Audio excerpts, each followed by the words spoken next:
사무엘상 18장 6절로 16절의 말씀을 교독하도록 하겠습니다. 무리가 돌아올 때 곧 다윗이 블레셋 사람을 죽이고 돌아올 때에 여인들이 이스라엘 모든 성읍에서 나와서 노래하며 춤추며 소고와 경세를 가지고 왕 사울을 환영하는데 여인들이 들으며 노래하여 이르되 사울이 죽인 자는 천천히요 다윗이 만만히 일어나 한지라. 사울이 그 말에 불쾌하여 심히 노하여 이르되 다윗에게는 만만을 돌리고 내게는 천천만 돌리니 그가 더 얻을 것이 나라 말고 무엇이냐 하고 그날부로 사울이 다윗을 주목하였더라. 그 이튿날 하나님께서 부리시는 악령이 사울에게 힘있게 내리매 그가 집안에서 정신없이 떠들어대므로 다윗이 평일과 같이 손으로 수금을 타는데 그때에 사울의 손에 창이 있는지라. 그가 스스로 이르기를 내가 다윗을 벽에 박으리라 하고 사울이 그 창을 던졌으나 다윗이 그의 앞에서 두 번 피하였더라. 여호와께서 사울을 떠나 다윗과 함께 계심으로 사울이 그를 두려워한지라. 그러므로 사울이 그를 자기 곁에서 떠나게 하고 그를 천부장으로 삼음에 그가 백성 앞에 출입하며 다윗이 그의 모든 일을 지혜롭게 행하니라. 여호와께서 그와 함께 계시니라. 사울은 다윗이 크게 지혜롭게 행함을 보고 그를 두려워하였으나 같이 읽습니다. 온 이스라엘과 유다는 다윗을 사랑하였으니 그가 자기들 앞에 출입하기 때문이었더라. 아멘. 한번 따라하겠습니다. 잘하셨습니다. 잘하셨습니다.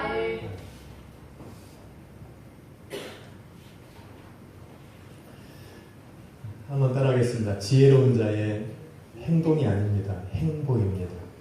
지혜로운 자의 행보. 한번 따라합시다. 지혜로운 자의 행보.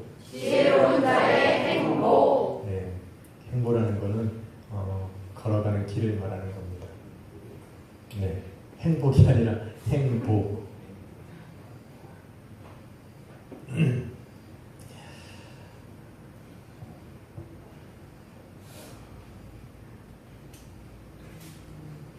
여기 뒤에 앉아있던 우리 한결이가 앞으로 왔네요.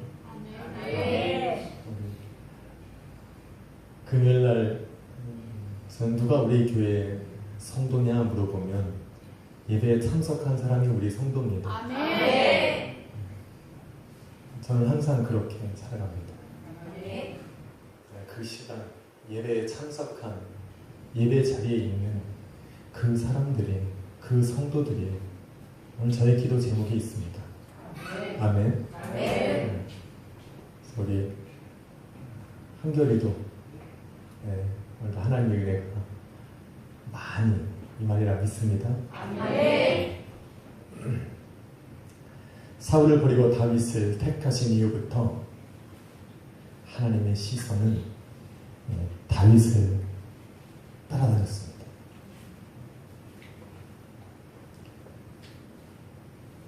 다윗이 하나님을 의지할 때면 언제든지 그 하나님의 시선은 그 하나님의 힘있는 역사로 이어졌고 그 역사는 다윗을 이스라엘 왕으로 세워지는데 하나의 디딤돌이 되어가기 시작한 겁니다.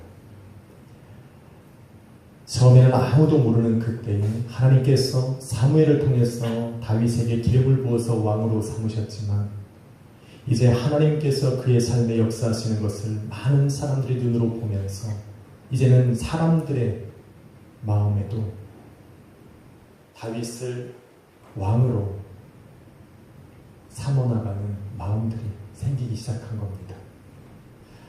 사무엘상 18장 5절 말씀에 보면 이렇게 말합니다. 다윗은 사울이 보내는 곳마다 가서 지혜롭게 행했기 때문에 온 백성이 그를 합당히 여겼고 심지어 사울의 군사들도 또 신하들도 합당히 여겼더라라고 이야기하고 있습니다. 아멘. 아멘. 하나님이 함께 하시면 그런 역사가 일어납니다. 아멘. 하나님께서 당신의 말씀대로 살아가는 사람들에게는 하나님께만 칭찬을 받는 것이 아니라 사람들에게도 칭찬을 얻느니라 라고 기록하고 있는 겁니다. 아멘. 아멘. 아멘. 그래서 나는 하나님만 있으면 돼. 아니요.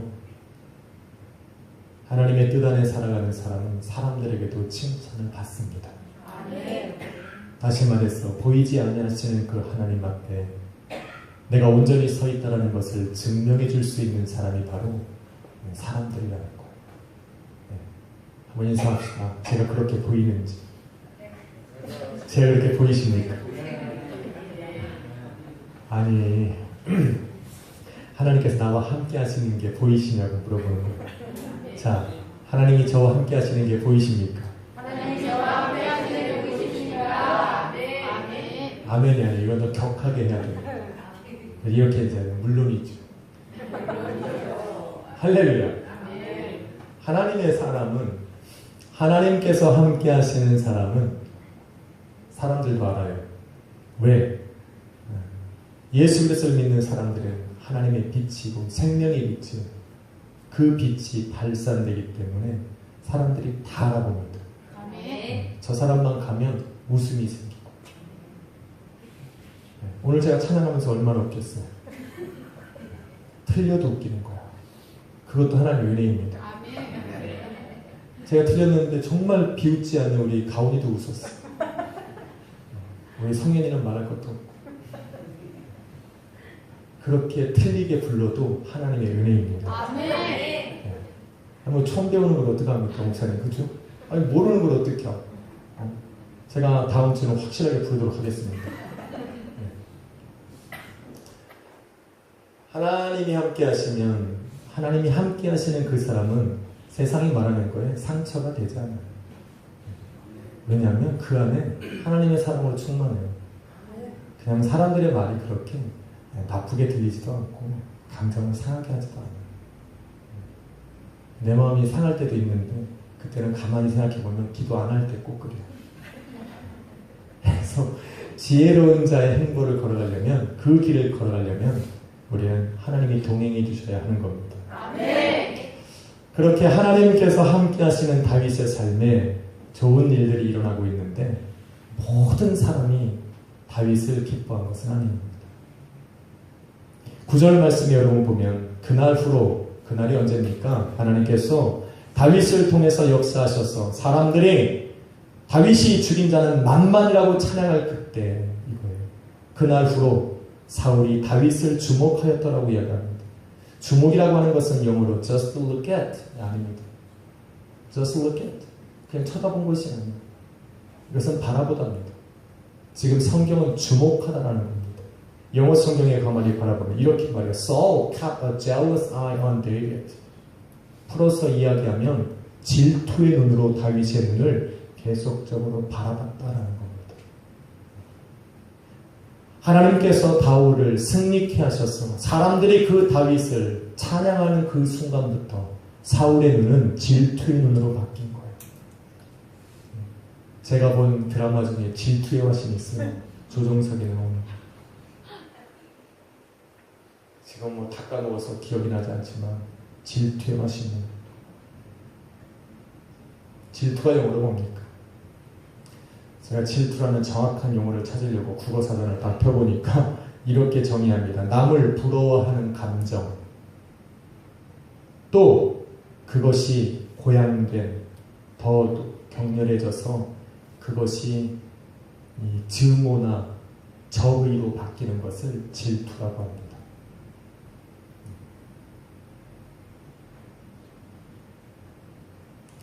사울은 지금 다윗을 부러워하고 있었고, 다윗을 부러워하는 그 마음이 이제는 증오로 바뀌고 이제는 적으로 바뀌었다는 이야기입니다.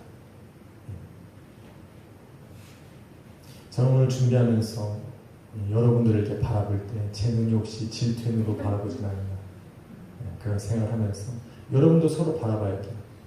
자, 바라보세요. 저분이 나를 질투의 눈으로 바라보는지 확인을 하셔야 돼요. 어때요? 가끔 제가 째려보기도 해. 그치? 네. 그래서 옆에 분을 바라볼 때 이렇게 바라보면 안 되는 거예요. 네. 이거는 질투가 이 부러움을 지나서 증오로 바뀌어가는 단계입니다. 그래서 똑 바라봐야 돼요. 사랑의 눈으로.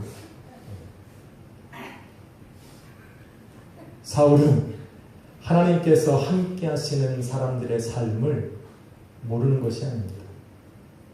본인도 그렇게 하나님과 동행하는 삶을 살았던 사람이기 때문에 그래요. 그런데 어느 순간부터 사람들의 말과 시선이 자꾸 마음속에 거슬리기 시작합니다. 들어오기 시작해요. 어느 순간부터 그 사람들이 말하는 또 자기를 향해서 행하는 그 모든 일들에 두려움이 생기기 시작하고 관심이 갖기 시작한 거예요. 그러면서부터 시작해서 하나님의 말씀과 점점점 멀어지고 이제는 하나님 없이 살아가는 삶에 익숙해지기 시작한 겁니다. 하나님 없이 살아가는 삶이 괜찮을 줄 알았습니다. 매일 궁에 앉아서 주는 밥을 가져다 먹고 음식을 먹고 또 나라가 평탄할 때는 괜찮았는데 그렇게 하나님 없이 살아가도 될 줄 알았던 그의 마음속에 점차 공허함이 찾아오기 시작합니다. 하나님과 함께 살아왔던 그러한 모든 날과 전혀 다른 인생의 공허함들이 그의 삶을 또 그의 마음을 가득 채우기 시작한 겁니다. 이러한 공허함들은 세상의 그 어떤 것으로도 채울 수 없다는 것을 깨닫게 된 겁니다. 그런데 가만히 바라보니까 자기가 지금 가지고 있는 이런 세상의 모든 것을 자기의 명예와 지위와 권력과 부와 명성을 가지고 있지 않은 저 다윗을 바라보는데 하나님께서 함께 해주신다라는 그 이유 하나만으로 다윗의 삶에 풍성한 거예요. 다윗의 마음이 풍성한 것을 바라보니까 왜요? 처음에는 부러운 거예요.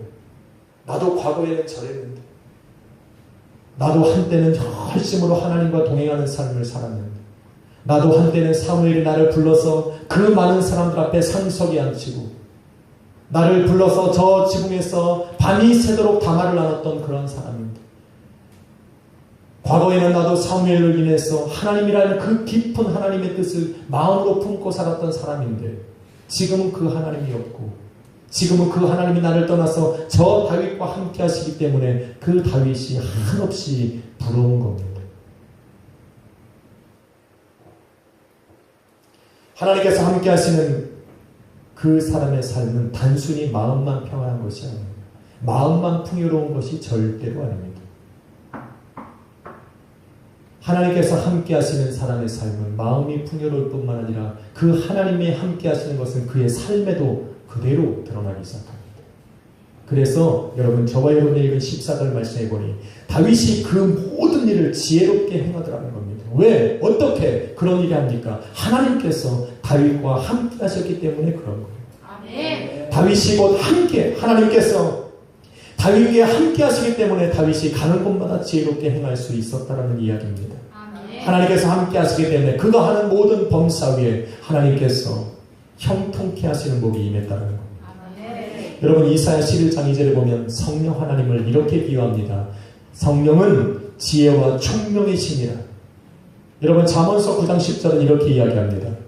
여호와를 경외하는 것이 지혜의 근본이니라. 아멘. 경외한다는 것은 하나님께서 항상 나와 함께 하시는 것을 인지하고 살아가는 것을 경외한다는 거예요. 그분이 나와 함께 하시고 나와 함께 하시고 그것을 인정하는 것이 곧 경외의 시작입니다. 곧 하나님께서 나와 함께 하신다는 것을 인정하는 그것이 바로 내 삶의 지혜의 시작이고 근본이라고 이야기하고 있는 겁니다. 여러분의 삶에 주님이 함께 하시는 줄 믿습니다. 아멘. 그래서 다윗이 항상 고백하는 거예요. 주께서 내 앞에 계시면 주께서 나의 함께 하시고 내 오른편에서 나를 붙들고 계시기에 내가 요동치 아니한다라고 이야기합니다. 저와 여러분이 알고 있는 시편 23편에 보면 내가 사망의 음침한 골짜기를 다닐지라도 해를 두려워하지 않을 것은 주께서 나와 함께 하십니다. 할렐루야. 그의 지팡이와 막대기가 나를 안위하시고 나의 평생에 그의 인자하심이 정녕 나를 따를 것이라고 확신에 찬 목소리로 선포하고 있는 겁니다. 그러니 하나님이 다윗과 함께 할 수밖에 없는 거예요. 나와 늘 함께 하시는 그 하나님을 인정하기 때문에 다윗은 지혜로운 겁니다. 그래서 범사에 하나님께서 그 일들을 형통케 하시는 은혜가 그의 삶에 있는 겁니다. 그런 다윗을 사울은 부러워했는데 이제는 그 부러움에서 지나서 그 다윗을 두려워하기 시작한 12절 말씀에 보니 여호와께서 사울을 떠나 다윗과 함께 계심으로 사울이 다윗을 두려워하였더라라고 얘기합니다.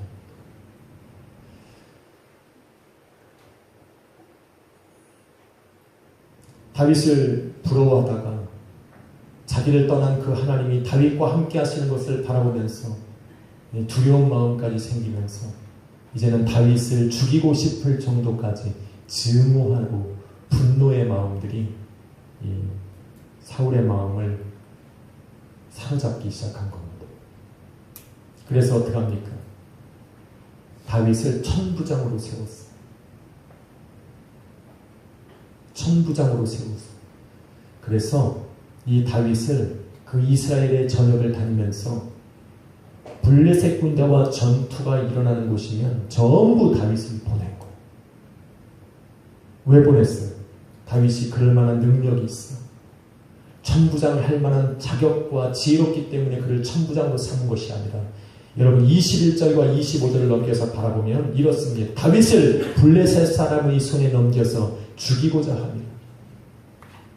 그래서 다윗을 어떻게 합니까? 천부장으로 세워서 근거를 만들어서 그를 어떻게 합니까? 블레셋과 전투가 있고 싸움이 일어나는 그 자리에 다윗을 가장 앞자리에 내보내서 싸우게 한 거예요.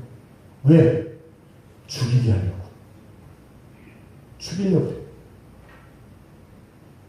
그런데 하나님께서 함께 하시는 다윗의 행보는 사울이 계획했던 것과는 전혀 다른 방향으로 흘러가기 시작한 겁니다. 다윗은 가는 곳마다 승승장구했어요. 블레셋과 싸움이 있으니 블레셋에서 누가 나오고 얼마나 많은 군사들이 나오는지 상관하지 않고 다윗이 나가기만 하면 승리를 거두는 것입니다. 다윗이 죽기는커녕 그의 명성이 점점점 높아지는 거예요. 사람들은 다윗이 전쟁에서 승리하고 돌아올 때마다 그의 앞에 서서 다윗이 죽인 자는 만만이라고 찬양할 정도로 하나님께서는 다윗과 함께 하셔서 그의 인생을 형통케 하시기 시작한 겁니다. 그런 다윗을 바라보면서 사울이 어떤 마음이 들겠어요? 저 얄미워 죽겠다. 죽으라고 내보냈는데 하나님께서 그 자리에서 다윗을 세우셔서 다윗으로 하여금 그 지위와 명성을 얻게 하십니다. 다윗을 향한 그 증오와 분노가 가득 차기 시작한 거예요. 예전에는 요만큼 있었는데 지금이 심하게 있는 거예요.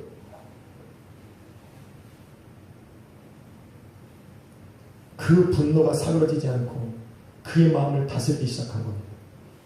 그렇게 사울의 마음을 사로잡은 질투와 그 분노는 잘 들으셔야 돼요. 그의 마음을 사로잡은 질투와 분노는 드디어 악한 영이 그의 마음에 들어갈 수 있는 틈을 만들어버린 거예요. 질투는 질투에서 끝나는 것이 아닙니다. 여러분 신약성경에 바라보면 질투는 악한 영으로 말미암아서 변질되어진 성도의 신앙 안에서 마음 안에서 일어나는 현상입니다. 그 질투, 그 분노가 드디어 다윗이 평상시처럼 하프를 켜고 수금을 켤 때에 떠나 있었던 그 악한 영이 다윗 사울의 마음에 들어올 수 있는 틈을 만들어버린 겁니다. 그래서 분노하고 질투하면 그 사람이 손해요. 사도 바울은 에베소 교회 성도들에게 이렇게 말합니다. 에베소서 4장 26절 27절에 보니 분을 내어도 죄를 짓지 말며 잘 들어보세요. 분을 내어도 죄를 짓지 말며 해가 지도록 분을 품지 말고 마귀에게 틈을 주지 말라. 분을 낼 수 있다는 얘기예요. 내 안에 차고 들어오는 이 분을 어떻게 너가 그것을 이 머리를 이 생각에 파고 들어오는 그 분을 너희가 어떻게 막을 수 있냐는 겁니다. 그런데 그 분을 내을지라도 그 분이 찾아와도 너희는 죄를 짓지 말라는 겁니다. 너희는 그 분이 너희에게 찾아와도 해가 지도록 분을 품고 있지 말라는 거예요. 여러분 이 해가 낮에는 갖고 있다가 이제 잠자기 전에 분을 확 풀고 이렇게 생각하는 사람이 90%예요. 그래서 우리는 최소한 잠자기 전에는 화해하고 자려고 노력을 합니다. 근데 잠자니까 내일은 편하게 얼굴 보자 그러고 등 돌리고 잡니다. 밤새도록 싸워요. 꿈속에서 싸워.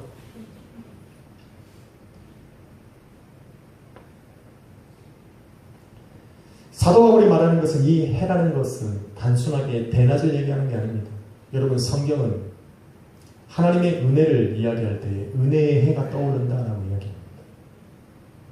너희가 하나님의 은혜 안에 있을 때에 그때도 너희 안에 분이 찾아올 수 있는데 이 은혜가 너희 안에서 끊기지 않게 하라는 겁니다.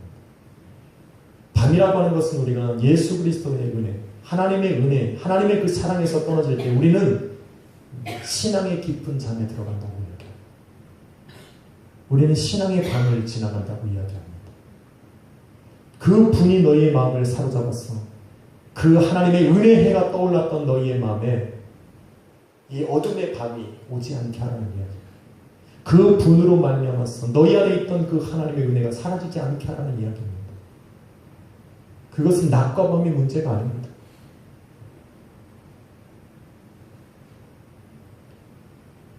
어느 날 내게 분이 찾아오면 그 사람에게 가장 먼저 일어나는 것이 뭐냐면 하나님의 은혜가 사라집니다. 하나님을 이제까지 내가 찬양할 수 있었던 그 입술이 말라버립니다. 하나님을 사모했던 그 생각조차 사라지기 시작합니다. 한번 저 사람을 향해서 분을 품기 시작하면 저 사람의 행동이 일거수일투족이 미워요. 밥 먹는 것도 싫어요. 한 번은 제가 청년들을 데리고 내적 치유를 할 때인데 저는 거기서 깜짝 놀랐어요. 깜짝 놀랐어요. 한 사람을 향해서 저렇게 증오하고 분노할 수 있구나라고 생각했어요.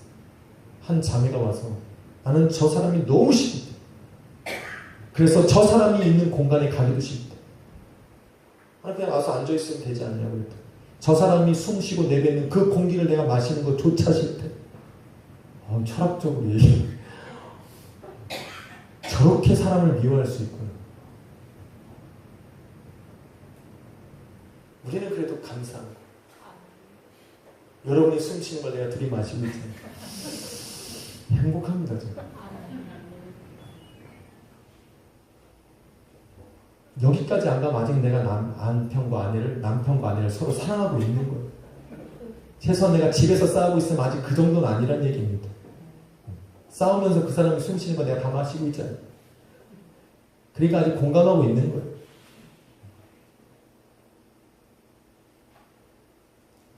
그렇게 무서운 게 분입니다. 그런데 사울은 그렇지 못한 거예요. 다윗이 하나님으로 말미암아서 잘 되어가는 모습을 사울이 바라보면서 그를 향해 분을 품었던 이 마음을 사울은 밤이 맞도록 품고 있은 거예요. 그래서 여러분 10절 말씀을 가만히 보면 어떻게 시작합니까? 그날로 사울이 다윗을 질투의 눈으로 바라본 그 이튿날 그렇게 밤이 지났다는 얘기. 사울의 마음속에 있던 하나님의 은혜가 져버리고 이미 어두운 밤이 지났던 그때에 어떻게 됩니까? 하나님의 은혜가 사라지고 하나님의 영이 사라진 그 자리에 악한 영이 들어올 수밖에 없는 겁니다. 악한 영에게 틈탈 기회를 준 사울은 이제 악한 영에게 강력히 사로잡혀서 이제는 악한 영이 원하는 대로 하는 겁니다. 예전에는 악한 영이 찾아오면 누구를 불렀어요? 다윗을 불러서 수금을 타라고 했어요.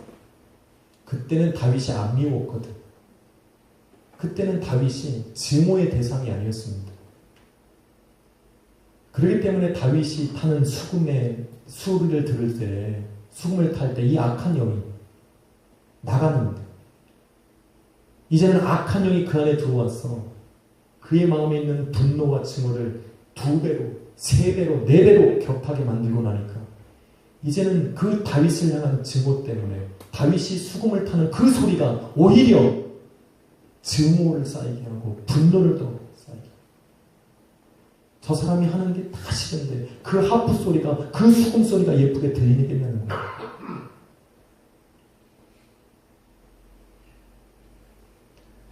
그러니까 성경이 뭐라고 말하는지 아십니까? 10절 후반부에 보면 다윗이 평소 때와 같이 사울 앞에서 수금을 연주하고 있을 때 while이라고 하는 단어를 씁니다.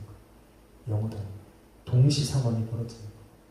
사울 앞에서 평소와 같이 다윗이 그냥 수금을 켜고 있는데 다윗이 이 사울이 어떻게 됩니까? 자기의 손에 있던 그 창을 들어서 다윗에게 던져버리는 거예요.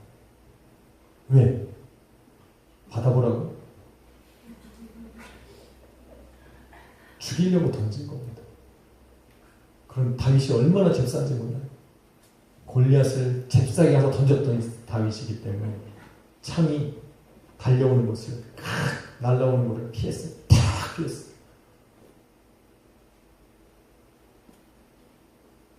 그런데 사울이 거기서 멈추지 않고 들어갑니까? 자기가 꽂힌 그 창에게 달려가서 그 창을 다시 뽑아서 어떻게 누구에 던져요?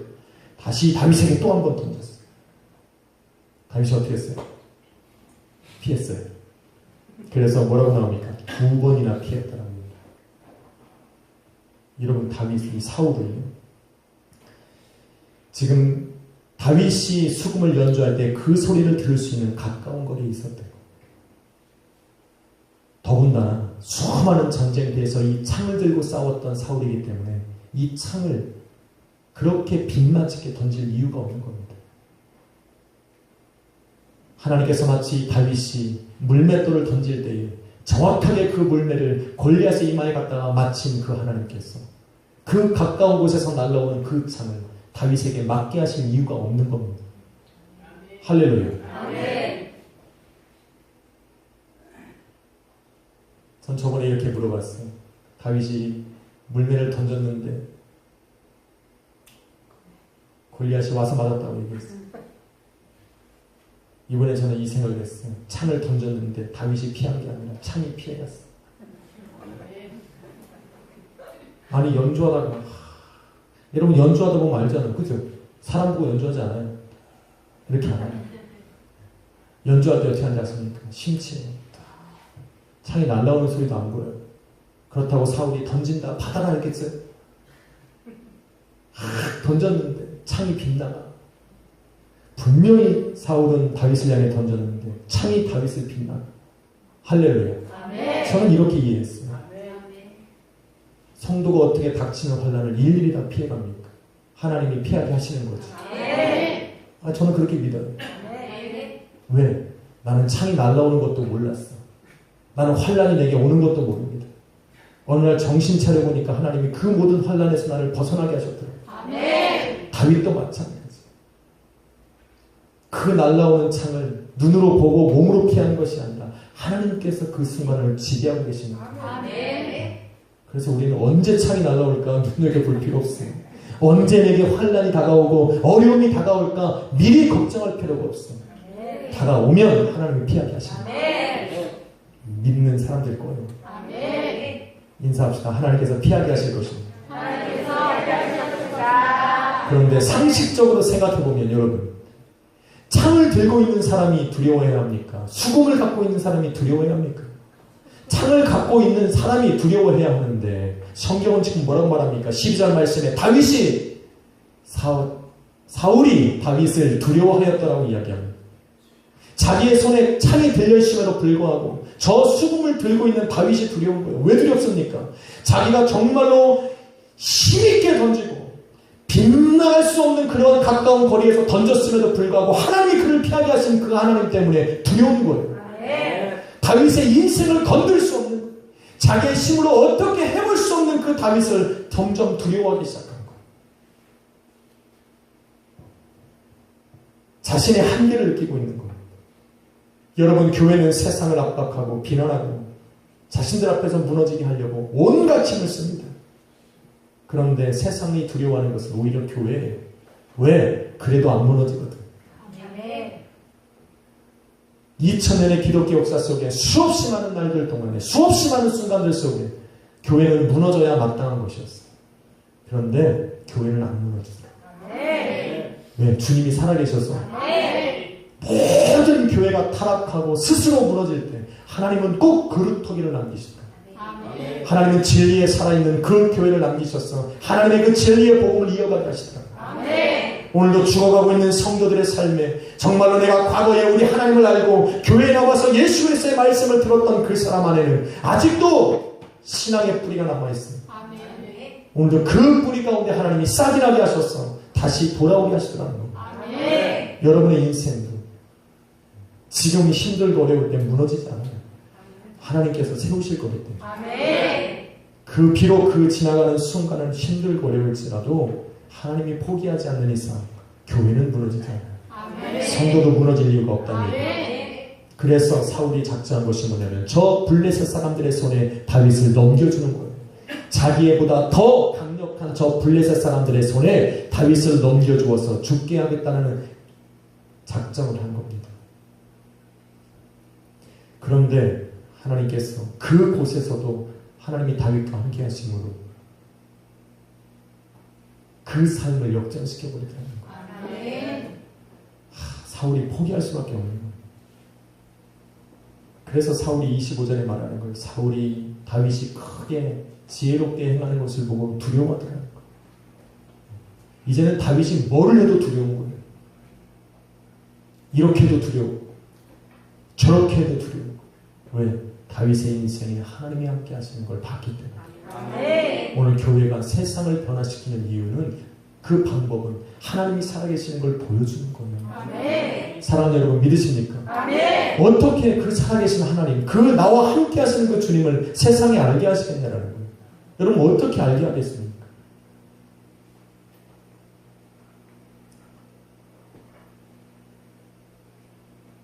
저는 하나님과 역행하는 세상을 바라볼 때마다 사울의 모습과 동일한 것을 감출 수 없습니다. 비록 지금은 세상이 높아 보이지만 세상이 가진 그 권세는, 권력은 이미 하나님께서 빼앗아버린 그 왕권을 붙들고 있는 사울의 모습과 다르지 않아요. 지금은 비록 왕의 자리에 앉아있지만 그의 왕의 자리는 더 이상 힘을 발휘하지 못합니다. 이 세상을 주관하는 악한 영들과 마귀 권세는 이미 예수 그리스도의 십자가 안에서 패배한 겁니다. 예수님은 십자가에서 그의 부활을 통해서 승리하신 겁니다. 아멘. 믿으십니까? 아멘. 그럼에도 불구하고 세상이 발악을 하고 있는 거예요. 지금 사울처럼 이미 하나님에게 버림을 받았음에도 불구하고 자기의 힘으로 자기가 가진 그 창으로 다윗을 죽이기 위해서 몸부림치는 것처럼 예수 그리스도께서 다시 오실 그날이 다가오면 다가올수록 세상을 주관하고 있는 그 마귀는 자기가 가진 이것을 놓지 않으려고 발버둥치는 겁니다. 그런데 우리가 왜 세상을 두려워해야 합니까? 저는 그러고 싶지 않아요. 다윗이 사울 앞에서 그냥 평상시대 세상이 교회를 요즘에 많이 비난해요. 자그마한 것만 하나만 걸려도 목사를 끌어내리고 큰 교회를 무너뜨리려고 합니다. 상관없어요. 잘못을 했으면 벌을 받는 거고 그렇다고 해서 교회가 무너지는 건 아닙니다. 오늘 그 약수의 교회는 진리 가운데 서기를 축원합니다. 아멘. 저는 그 진리 가운데 선 교회로 정말로 이 땅에서 하나님의 복음을 그 진리를 이끌어 나가는 교회가 되기를 축원합니다. 아멘. 주님께서는 그 십자가의 능력으로 이 모든 것을 되찾으셨어요. 하나님께서 주신 그 다스리고 충만할 수 있는 그 권세를 잃어버렸던 우리에게 이제는 십자가 위에서 그 모든 것을 회복하셔서 누구에게 주신 거예요? 가만히 보니까 난 아는 것 같거든. 그럼 이렇게 말해요. 저 사람에게. 이렇게. 근데 저 사람 보니까 나하고 거만 다르진 않은 것 같아. 그래도 우리는 담대하게 얘기해야 돼요. 누구에게? 우리에게. 할렐루야. 아멘. 예수님께서 부활하시기 전에 부활하시고 승천하시기 전에 제자들과 많은 사람들을 모아놓고 아버지 하나님께서 하늘과 땅의 권세를 내게 주셨다라고 얘기했어요. 아멘. 믿으십니까? 아멘. 하늘과 땅의 모든 권세를 내게 주셨다. 그 주님께서 내가 너와 함께하리라고 마가복음에 얘기하겠는 거예요. 아멘. 지금 아멘 안 하는 분들은 큰 소리예요. 큰 소리. 하나님 그 주님이 여러분과 함께 하시겠다는 거예요. 아멘. 늦었어. 그래도 안 하네. 아니 몇 번이나 3세판 그 하늘과 땅의 모든 권세를 가진 그 주님이 여러분과 함께 하시는 거예요. 아멘. 이제는 안 해. 사도 바울은 바로 그 주님을 만나는 거예요. 하늘과 땅의 권세를 가지신 그 주님을 만난 겁니다. 아멘. 그래서 그 주님의 몸된 교회에게 담대하게 선포하는 거예요. 여러분 알으셔야 돼요. 뭐라고 말합니까? 에베소서 1장 21절로 23절에 모든 통치와 권세와 능력과 주권과 이 세상뿐만 아니라 오는 세상에 일컫는 모든 이름 위에 뛰어나게 하시고 아멘. 또 만물을 그 발 아래 복종하게 하시고 그를 만물 위에 교회의 머리로 세우셨나니 아멘. 교회는 그의 몸이라. 아멘. 할렐루야. 아멘. 누구에게 주셨다고? 우리에게 주시고 할렐루야. 그 교회가 예수 그리스도가 가진 그 통치와 권세와 능력과 주권을 지금 교회는 가지고 있는 거예요. 아멘. 그 교회된 성도들이 갖고 있는 거예요. 아멘. 그걸로 세상 가운데 그 살아계신 주님이 여러분과 함께 하시는 것을 드러내라는 겁니다. 아멘. 삐죽삐죽 거리지 말라는 얘기.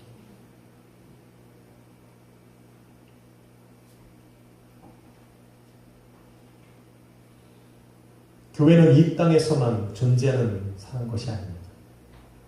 앞으로 오는 시대 영원히 존재할 수 있는 이름이 바로 교회예요. 아멘.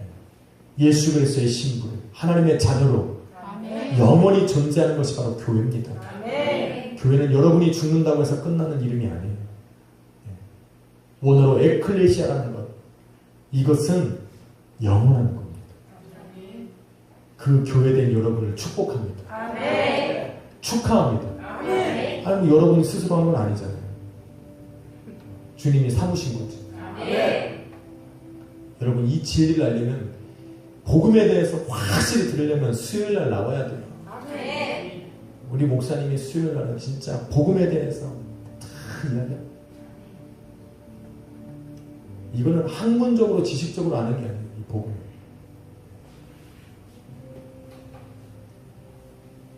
우리는 수요일 날 못 나오잖아요. 바쁘거든. 돈 벌어야 돼. 저건 오케이 사인입니다. 많이 벌레는 거예요. 하나님이 주신 그 삶에 하나님의 역사를 드러내기 위해서 열심히 살라는 겁니다. 성도는 마치 달과 같이 자신을 죽이려고 달려드는 그런 무력 앞에 날마다 노출되어 있을 수 있어요. 그래서 사방으로 우겨싸움을 당한다고 이야기합니다. 내가 좌로도나 우로도나 앞을 보나 뒤로 보나 갈 곳이 없을 때 그때 바로 나와 함께 하시는 그 주님을 의지해야 될 때입니다. 아멘. 하나님이 함께 하시는 것이 성도의 지혜입니다.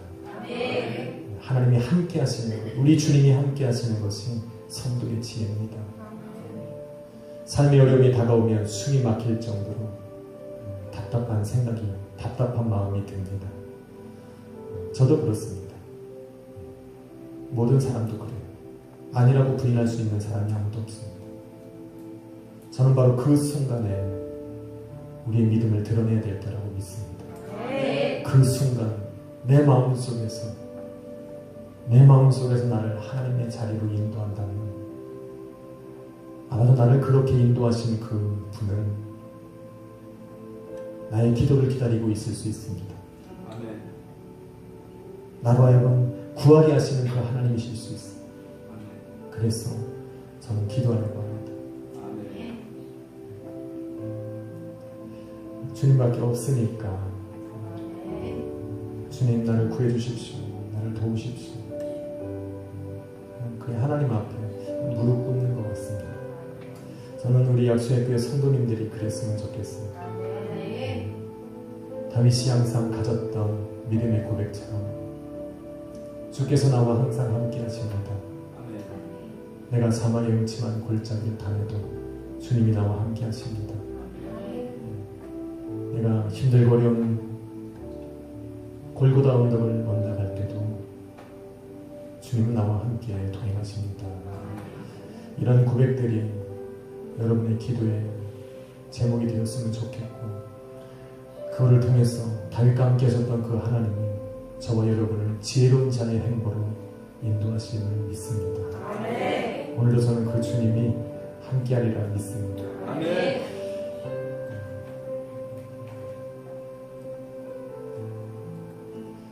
저는 주님만이 찬양하려고 이 찬양을 오늘 뽑았었습니다. 그 주님을 찬양하고 나와 함께 계신 그 주님 앞에 여러분 교회를 위해서 한번 기도할 것입니다. 또한 오늘 이 자리에 나와서 기도하는 우리 자녀들을 위해서 기도할 겁니다. 아버지 우리 자녀들을 지혜로운 자의 길로 걸어가게 하십시오. 다윗처럼 힘들어도 가는 곳마다 그들이 걸어가는 곳마다 하나님 사람들과 하나님 앞에 칭찬받는 자들의 걸음이 되게 하시고 우리 집사님들을 위해서 기도하겠습니다. 여러분의 삶에 하나님께서 열어주시는 은혜가 있기를 축원합니다. 나의 약해 있을 때에도 주님 찬양하고 기도하려고 합니다.